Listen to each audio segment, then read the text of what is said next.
Moskvanın sırf İranla bağlı siyasəti çox sərt olduğuna görə, İrandan çox qorxduğuna görə, İranla sərhəddə yerləşən İrani bir xalqı da bacardıqları qədər zərərsizləşdirdilər və bu repressiya təkcə öldürməklə kifayətlənilmədi.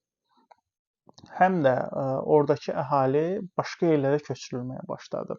Misal üçün, Talış əhalisinin kütləvi şəkildə Qazaxıstana köçürülməsi var. Bu gün Qazaxıstanda hələ də 30-40 min Talış yaşayır ki, onlar hələ də öz dilində danışır.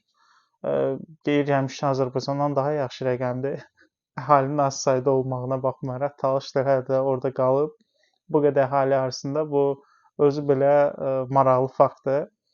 Daha sonra Azərbaycanın yaxın bölgələrinə, yəni Arana köçürülmə oldu, məcburi köçürülmə oldu.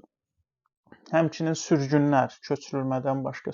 Moskvanın sırf İranla bağlı siyasəti çox sərt olduğuna görə, İrandan çox qorxduğuna görə, İranla sərhəddə yerləşən İrani bir xalqı da bacardıqları qədər zərərsizləşdirdilər və bu repressiya təkcə öldürməklə kifayətlənilmədi.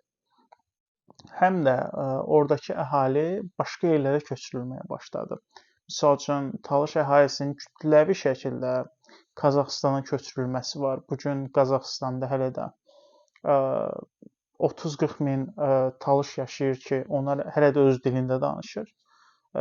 Deyir, həmişə Azərbaycandan daha yaxşı rəqəmdir. Əhalinin az sayda olmağına baxmayaraq, Talış da hələ də orada qalıb.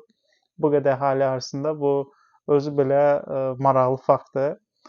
Daha sonra Azərbaycanın yaxın bölgələrinə, yəni Arana köçürülmə oldu, məcburi köçürülmə oldu. Həmçinin sürgünlər